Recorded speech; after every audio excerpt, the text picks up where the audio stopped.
For those of you who are deaf as a poster out of reach, the cat is meowing at me, so if I get slightly distracted by something small, cute, fluffy and incredibly demanding at some point during this one particular video, you'll know basically what is happening, so I would like to apologise for that in advance.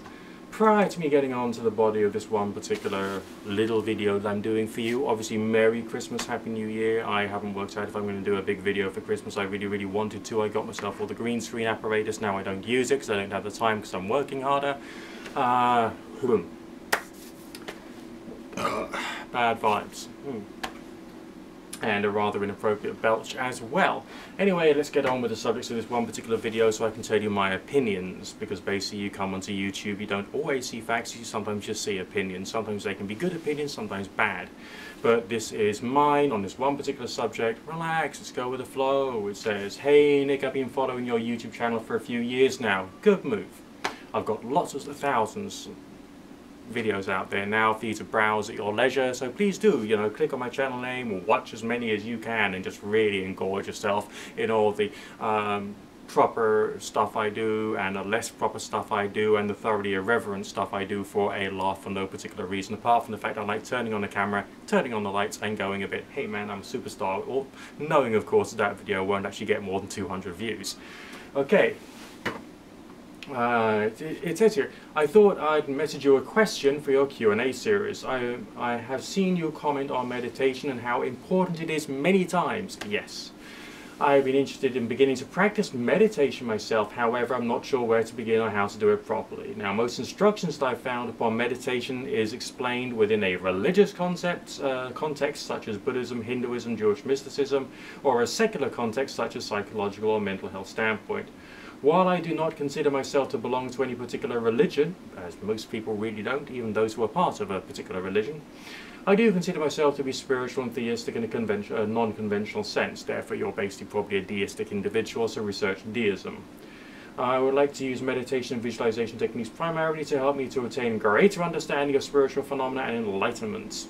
That's a very grey subject in reality, okay? Just a very grey subject, okay? It's not quite so clear-cut.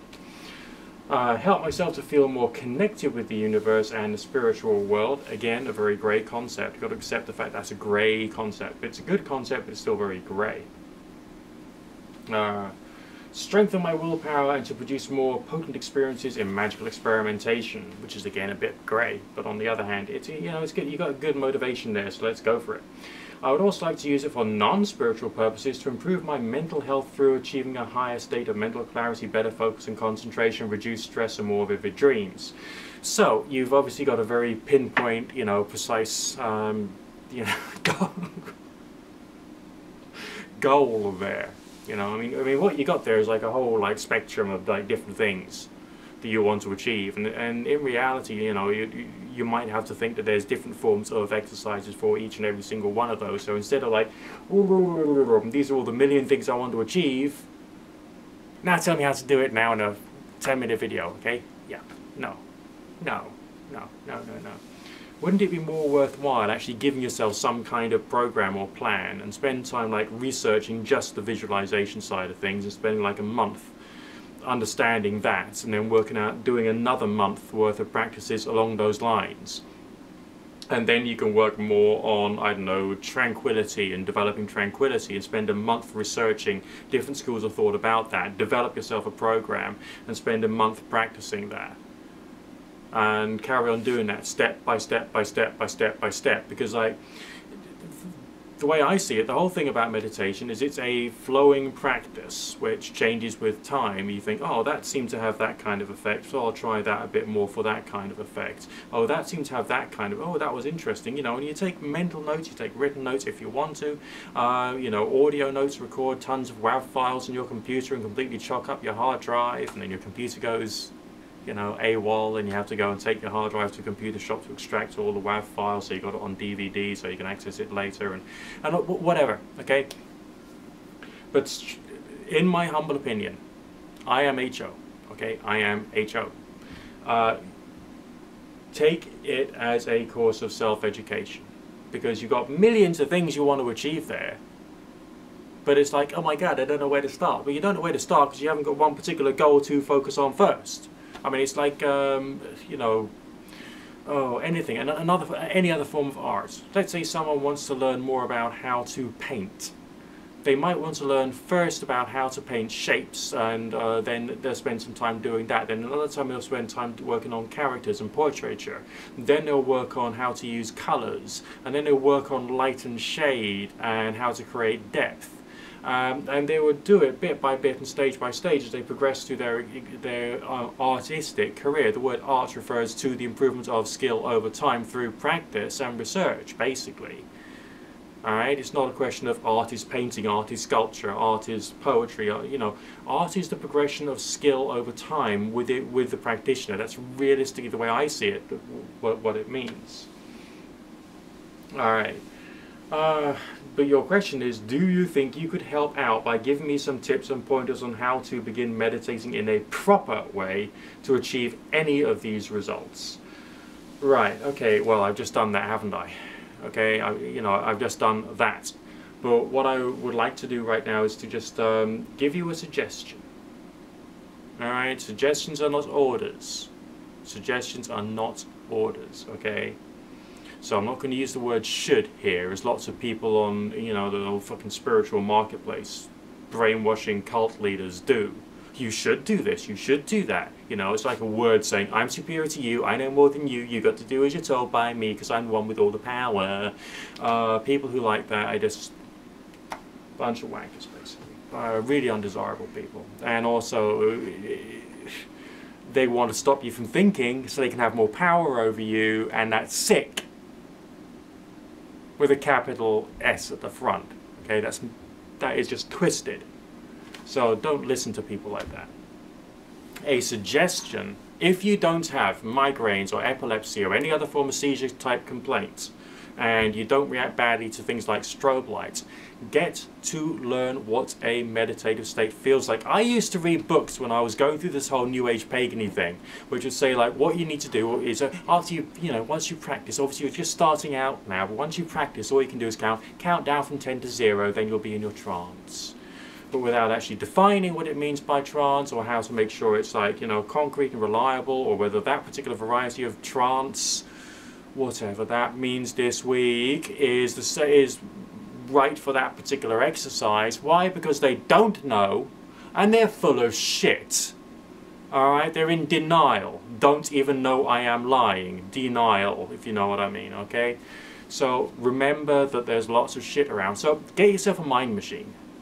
Right? Learn, you know, set it to an alpha theta rhythm, go into it, feel it. After a while of playing around with mind machines, you get to realize that like emotions and thoughts and feelings inside your head and your body may be connected to brainwave activity.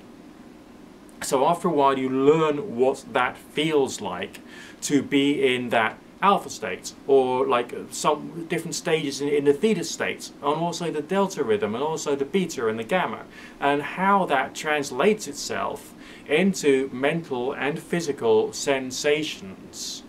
And don't just do it once and think, oh, that's it. Practice over time. Give yourself a month and explore alpha, and then explore, you know, alpha theta and other combinations, and just see how it goes. And then you can incorporate other things such as your visualization, your, you know, out of body experience type visualizations, and all the other weird stuff that you want to do to try and achieve your personal goals, bit by bit over time. Alright, because the thing which does stuff is not, okay, it's a rainy Tuesday afternoon, I don't want to play with all my toys in my bedroom, what am I going to do? I know, I'll do something weird. And then that's it.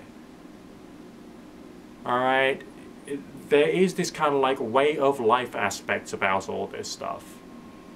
Okay, and yes, you can lower your blood pressure. I have my blood pressure taken recently. I'm a 40-year-old man. I've been told I've got the blood pressure of a teenager. Great, but I wonder why, you know.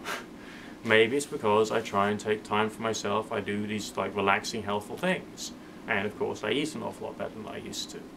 Alright, so you look after your body, you look after your mind, you take time, and you see how it goes. Alright, play around with different techniques such as mantra, which I think is brilliant. Okay, even rosaries, they're quite fun.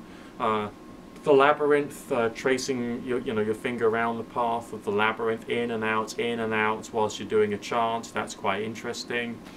But the mind machine will teach you what that state of mind feels like. It will teach it to you. Okay, and it's a quicker way of getting into it if that's an alien brain pattern for you. And it's like a skill. You know, initially your brain will fight against it because it's just like so much like hard work getting into that brainwave frequency. But after a while, it becomes like, you know, you can do it because your brain will learn it and will learn that hemispheric synchronization and the whole balance, like you know, convergence of like the whole brain or a lot of the brain within that frequency. It's a weird experience, but it's great. So play around with mind machines and binaural beats and strobe light generators. Neuroprogrammer is good if you're doing it on the PC. Gneural is good as well if you're doing it on the PC. Gneural is free, so download that. Gneural, all one word, N-A-U-R-A-L, I think. And buy yourself a mind machine. There are, you know, the price of the cheaper mind machines has gone way down now because we got all kinds of other things like the Sirius and all the rest of the good, and even like the better one I've got now. That's, you know, that's top end of the market. So there's a few ideas. Play around, have fun, but remember, these things take time. Takes time to make it work a pure genius. Merry Christmas.